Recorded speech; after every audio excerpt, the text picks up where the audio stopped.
হঠাৎ সিদ্ধান্তেই আমরা ঢাকা যাচ্ছি। বেশ অনেকটা দিন চট্টগ্রামে ছিলাম। তো আমার হাসব্যান্ডের কিছু অফিসিয়ালি কাজ ছিল, কিছু পার্সোনাল কাজ ছিল। আর আমার ঢাকার বাসায়ও যেতে হবে। তো সেই কারণে আমরা উম হঠাৎ করেই যাচ্ছি। কারণ প্রায় ২ সপ্তাহের মতো ছিলাম আমরা ঢাকায়। তো সাথে আবার আমার হাসব্যান্ডের আরেকজন সিনিয়র কলিগ আছেন। তো আমরা এখন যাচ্ছি হচ্ছে চট্টগ্রাম বিসিএসআর আবাসিক এরিয়া থেকে হাটহাজারী হয়ে হচ্ছে ভাটিয়ারির দিকে। ভাটিয়ারির দিকে ওখানে হচ্ছে বাস আছে। ওই বাসে যেকোনো একটা বাস হয়তোবা আমরা নিব। কিন্তু আসলে এই ট্যুরটাতে আমরা বাসে যাইনি। আমরা গিয়েছিলাম হচ্ছে একটা প্রাইভেট কারে, রেন্টেড প্রাইভেট কারে। তো এই যে এই এরিয়াটা হচ্ছে ভাটিয়ারি এরিয়া, সেনাবাহিনী এরিয়া। তো বাইরের পরিবেশটা খুবই সুন্দর। যেহেতু অক্টোবর মাস, আর অক্টোবরের নীল আকাশ, আর অক্টোবরের আকাশটা দেখতে খুবই সুন্দর হয়। তো এই যে এই জায়গাটা একটু রেস্ট্রিক্টেড এরিয়া, খুব স্বাভাবিকভাবে, যেহেতু মিলিটারি এরিয়া। তো এখানে মিলিটারি ফার্ম আছে। আর ভাটিয়ারি এরিয়া আমরা যেইভাবে চিনি সেটা হচ্ছে বাংলাদেশ মিলিটারি একাডেমি। তো আমরা সেই দিক দিয়েই যাচ্ছি। তো চারপাশে প্রচুর সবুজ, ঘন সবুজ এরিয়া, দেখতে ভীষণ ভালো লাগছিল। আর নিচে সবুজ, আর মাথার উপরে হচ্ছে নীল আকাশ। সেই নীল আকাশে সাদা মেঘ ভেসে বেড়াচ্ছে। এটা দেখতেও ভীষণ ভালো লাগছিল। থাকে না অনেক সময় অনেক ক্লান্তি, কিন্তু সেই ক্লান্তির মধ্যে যখন এরকম প্রাকৃতিক দৃশ্য আমাদের চোখের সামনে আসে, তখন কিন্তু এমনিতেই মনের মধ্যে একটা অন্যরকম স্পর্শ করে যায়, অন্যরকম একটা অনুভূতি স্পর্শ করে যায়। মানুষের মনটা মানে শীতল হয় আর কি।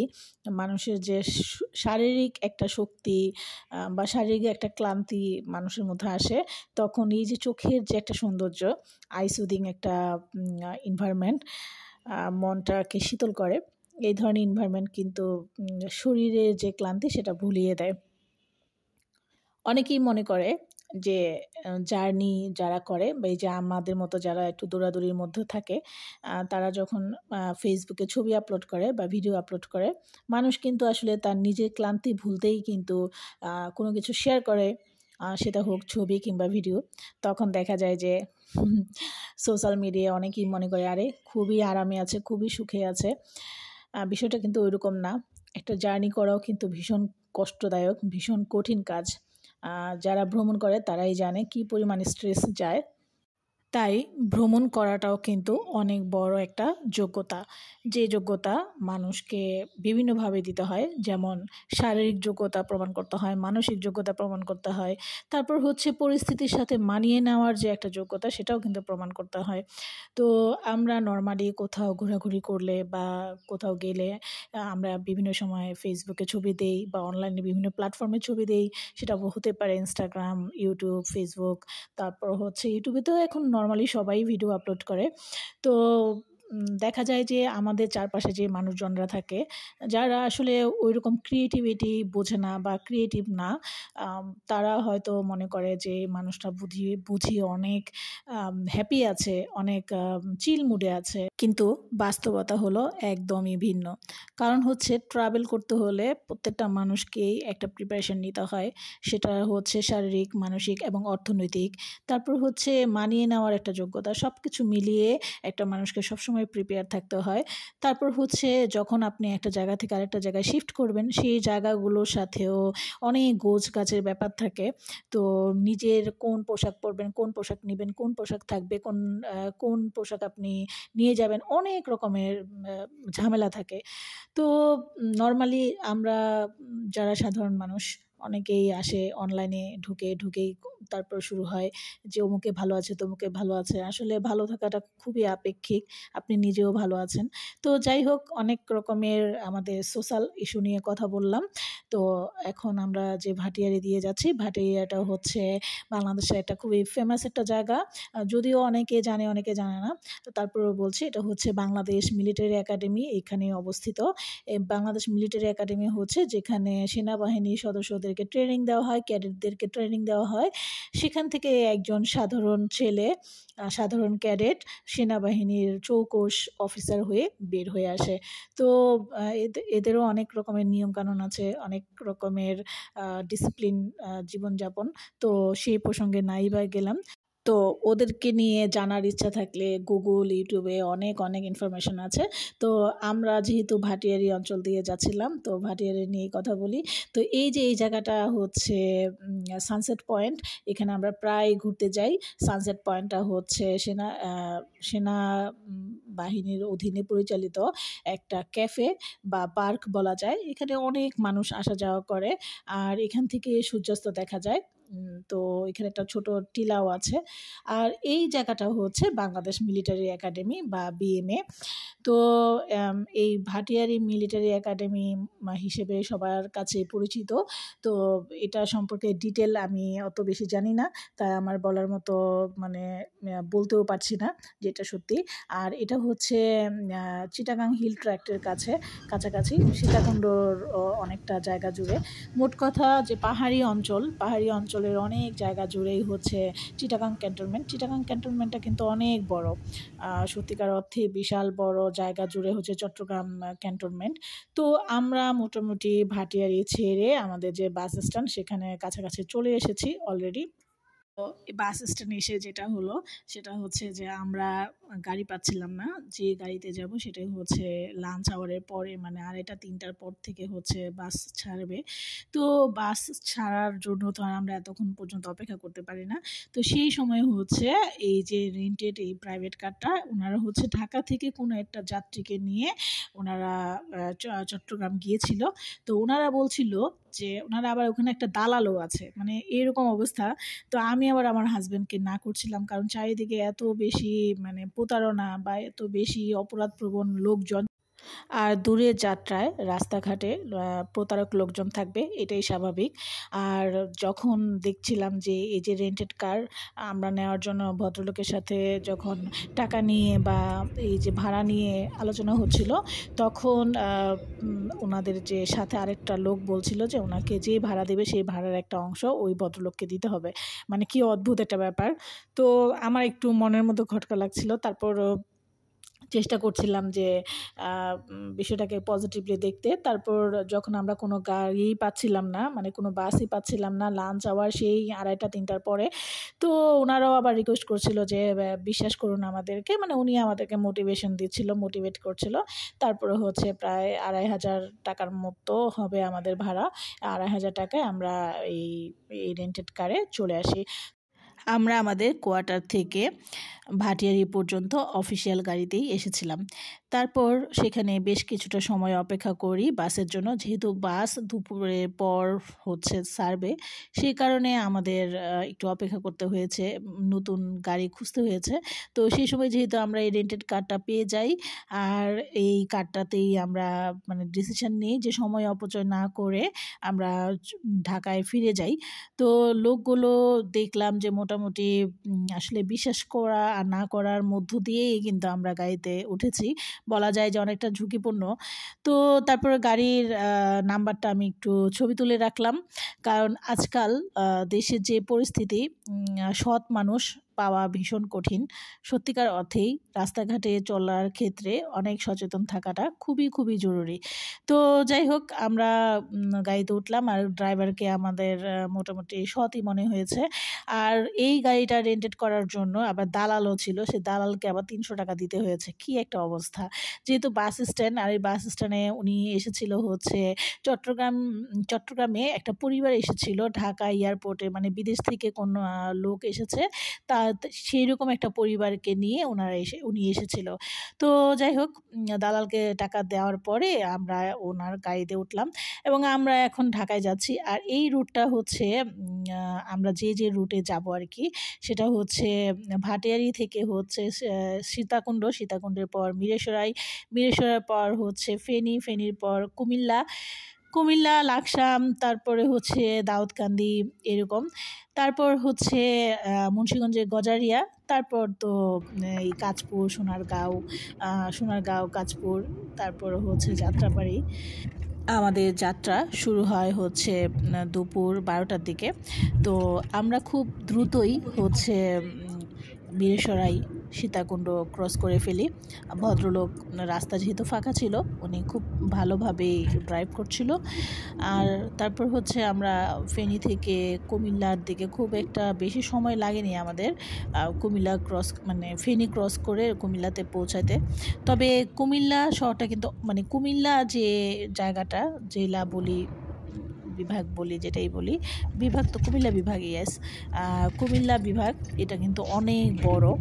আমি যা দেখলাম আসলে বেশ কত বছর থেকে হোক, কত বছর না এই বছর থেকে হোক, আমি চট্টগ্রাম ঢাকায় বেশ যাতায়াত হচ্ছে আমার, এবং এই যাতায়াত করতে করতে আমি যতটুকু বুঝলাম যে কুমিল্লাটা বেশ বড়। আসলে এই যে বিষয়টা, এটা কিন্তু আমি খুব একটা আগে জানতাম না। তো বাংলাদেশের যত বেশি ঘোরাঘুরি করা হবে তত বেশি বাংলাদেশের বিভিন্ন ডিস্ট্রিক্ট সম্পর্কে জানা যাবে। তো কুমিল্লা ক্রস করতেই বেশ অনেক সময় লাগে। আমরা এখন খুব সম্ভবত কুমিল্লার দিকেই চলে এসেছি। আর এটার মধ্যে মনে হয় মিয়া বাজার, তারপরে হচ্ছে দাউদকান্দি থাকে, লাকসাম, বেশ অনেকগুলো জায়গা আছে কুমিল্লার। কুমিল্লা রাস্তা যখন ক্রস করছিল তো তখন দেখলাম যে বেশ অনেকগুলো বাজার আছে, এর মধ্যে একটা দেখলাম যে মিয়া বাজার কুমিল্লা। তো সেটা আবার আমি বলছিলাম যে এখন কোন জায়গায় আমরা অবস্থান করছি। তো কুমিল্লা ক্রস করতে করতে মানে কুমিল্লার রাস্তাটাই যেতে যেতে প্রায় দুপুর হয়ে গিয়েছিল, আর আমরা তখন লাঞ্চ করব। তো লাঞ্চ করার জন্য তো খুব স্বাভাবিকভাবে আমরা কুমিল্লার যে নূরজাহান একটা হোটেল আছে, সেই হোটেলেই মোটামুটি যখন আমরা বাসে আসি বা যে কোনোভাবে আমরা আসি, তখন এই কুমিল্লার নূরজাহান হোটেলেই কিন্তু বেশিরভাগ বসা হয় লাঞ্চ করার জন্য। তো আমরা ড্রাইভার ভাইকে বলছিলাম যে আপনার একটু ক্ষুধা লেগেছে কিনা, বা আপনি খাবেন কিনা, বা আমরা লাঞ্চ করব হচ্ছে নূরজাহানে। তো উনি সেইভাবে ড্রাইভ করছিল যাতে আমরা প্রপার টাইমে গিয়ে পৌঁছাতে পারি আর আমরা লাঞ্চ করতে পারি। তো এই হচ্ছে চারপাশের কুমিল্লার পুরো রাস্তাটা।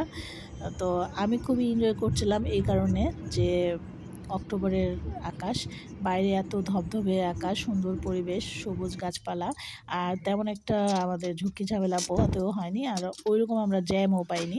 একদম রাস্তা ফাঁকা ছিল। ফাঁকা রাস্তায় ঘোরাঘুরি করতে কিন্তু আসলেই ভালো লাগে, সেটা লং ড্রাইভ হোক আর শর্ট ড্রাইভ হোক, অল্প সময়ের জন্য সেটাই হোক। তো আমরা অল্প সময়ের মধ্যে নূরজাহান হোটেলে পৌঁছে গেলাম। এখানে যা যা খাবার আছে সেটার আমি একটু ভিডিও করছিলাম। এই হচ্ছে নূরজাহান হোটেল। যেহেতু আমার হাজব্যান্ডের সিনিয়র সহকর্মীর সাথে ছিলেন, যেই কারণে আমি আসলে একটু লজ্জাও লাগছিল ভিডিও করতে। তো ওনার সামনে মানে স্যারের সামনে তো আর ভিডিও করা যায় না, তো আমি লুকিয়ে লুকিয়ে যতটুকু ভিডিও করেছি। এই যে একটা মেয়ের কেরিয়ার বলেন আর যেটাই বলেন, আমরা আমাদের সৃজনশীল কাজগুলো করতে যাই, আমাদের কিন্তু অনেক কিছু ভাবতে হয়। তো খাবার দাবারের সময় আর আমি ভিডিও করতে পারি নাই, করিও নাই। এখানে হচ্ছে আমরা রুই মাছ খেয়েছিলাম, তারপরে হচ্ছে ভর্তা ভাজি ছিল,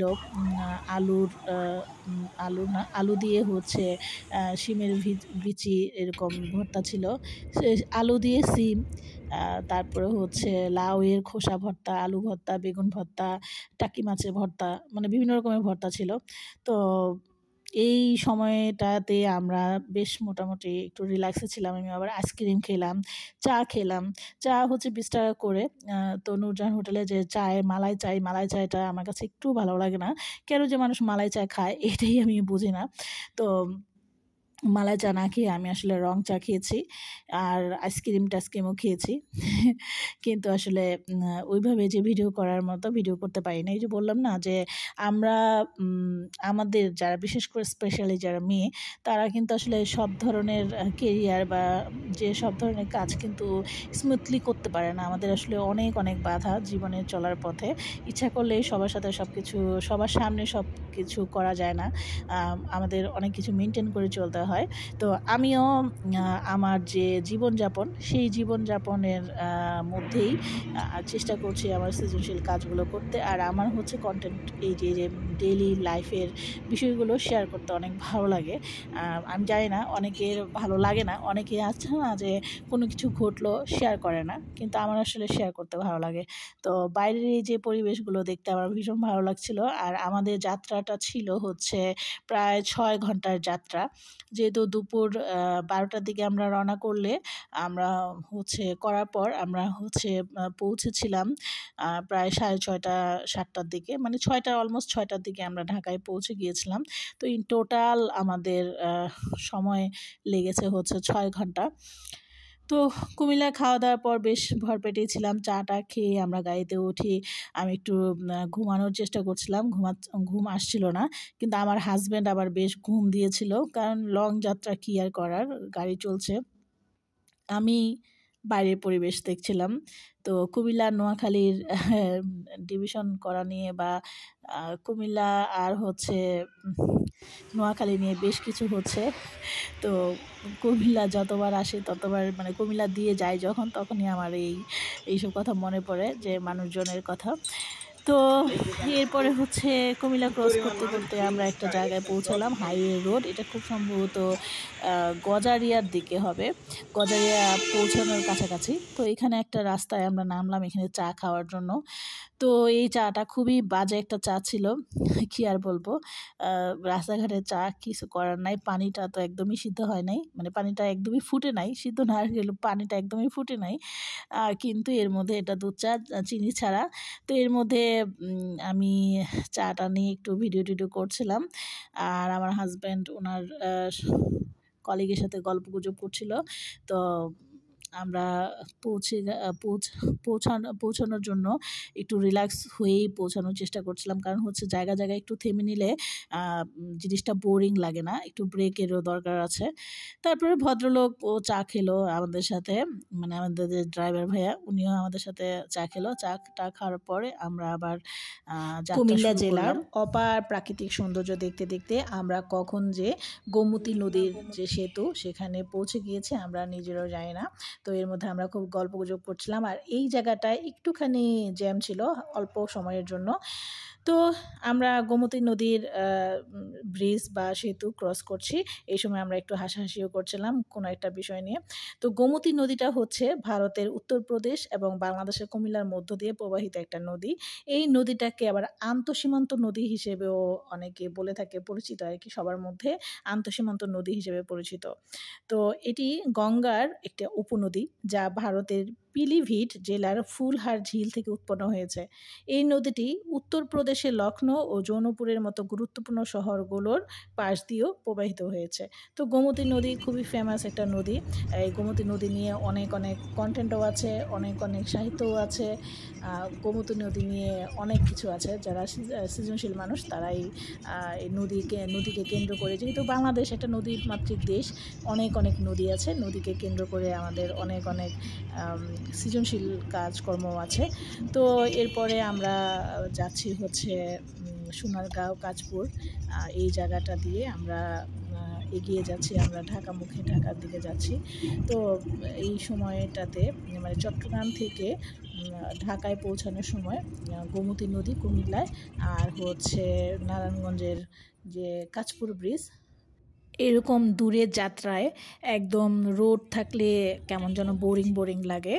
দুই একটা জায়গায় যদি ব্রিজ কিংবা নদী থাকে তাহলে আমার কাছে মনে হয় যে দূরপাল্লার যে যাত্রাটা, এই যাত্রাটায় অনেকটাই একটু ভেরিয়েশন বা একটু ব্যতিক্রমী অনুভূতি আসে। এই যে যেমন আমরা এখন কাঁচপুর ব্রিজ ক্রস করছি, তো সেই সাথে নদীটাও দেখা হচ্ছে। নদীর যে একটা ভাইব বা নদীর যে একটা দৃশ্য, সেটা দেখতে দেখতে একটা অন্যরকম মনের মধ্যে একটা অনুভূতি আসে। তখন যে দূরের যাত্রা বা লং জার্নি, তখন কিন্তু মনের মধ্যে ওই রকম যে একঘেয়েমি একটা ভাব, সেটা কিন্তু এক প্রভাব পড়ে না। তো আমরা এখন কাঁচপুর সোনারগাঁও ক্রস করছি, তারপরে খুব অল্প সময়ের মধ্যে আমরা ঢাকায় পৌঁছে যাব।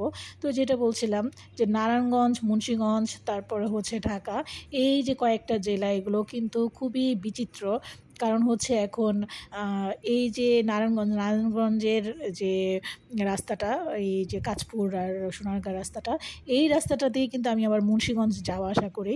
মানে আমার কাছে খুবই মানে একটু অন্যরকমই লাগে, কারণ হচ্ছে এই রাস্তাটা দিয়ে আবার চট্টগ্রামে যাওয়া আসা করে।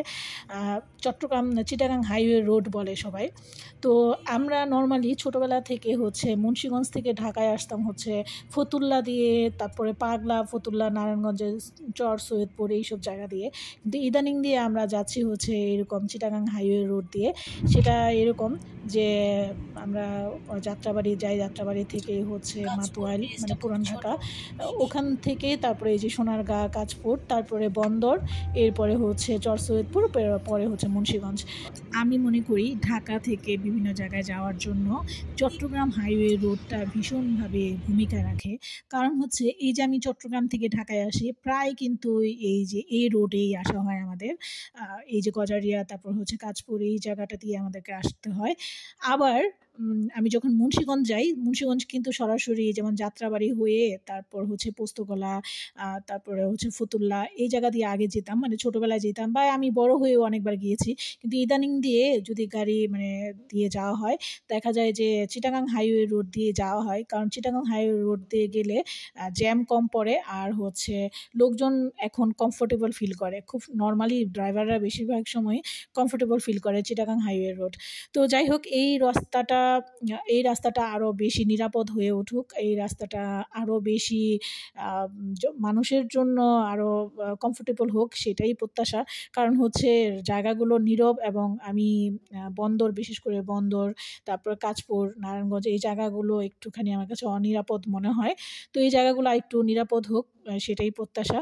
তো আমরা কাঁচপুর ক্রস করতে করতে কখন যে আমরা যাত্রাবাড়ি চলে এসেছি। আমরা মানে যাত্রাবাড়ি মানে হচ্ছে আমাদের যে পুরনো ঢাকার যে ফ্লাইওভার, সেটাতে আমরা উঠে পড়েছি। খুব শীঘ্রই হয়তো আমরা গুলিস্তান চলে যাব, মানে নেমে যাব। তো আমাদের গাড়ি এখন হচ্ছে পুরনো ঢাকার, এই তো পুরনো ঢাকা মানে যাত্রাবাড়ি ক্রস করছে। তো সারাদিনের একটা লং জার্নি হলো আমাদের।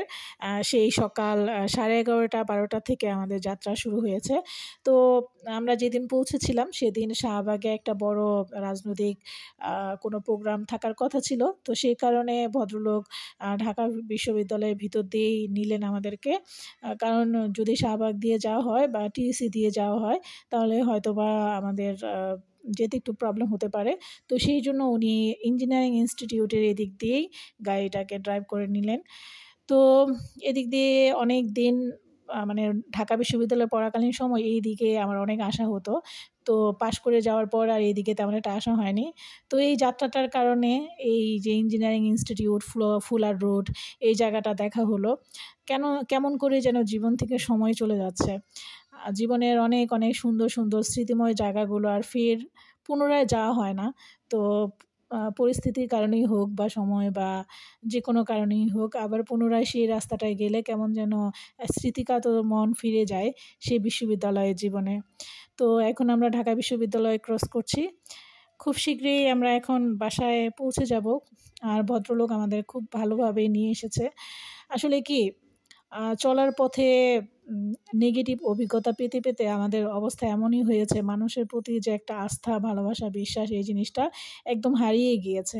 এই যে ড্রাইভার ভাই, উনি কিন্তু আমাদেরকে প্রথম থেকেই বিশ্বাস করানোর জন্য চেষ্টা করছিলেন যে আমি খারাপ কেউ না, আপনারা আমাদের সাথে যেতে পারেন। কিন্তু আমি আমার হাজব্যান্ডকে এমনভাবে বলছিলাম যে প্লিজ প্লিজ এই গাড়িতে ওঠো না, কারণ হচ্ছে যেহেতু আমরা দূরের যাত্রায় যাব, মাঝখানে যদি কোনো একটা খারাপ কিছু ঘটে আমরা কি করতে পারি। তো ভদ্রলোক মানে হাসছিলেন কিছুটা।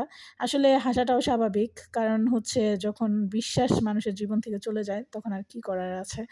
তো উনি আমাদেরকে বিশ্বাস ফিরিয়ে দিয়েছেন, এই জন্য এই ভদ্রলোককে অনেক অনেক ধন্যবাদ।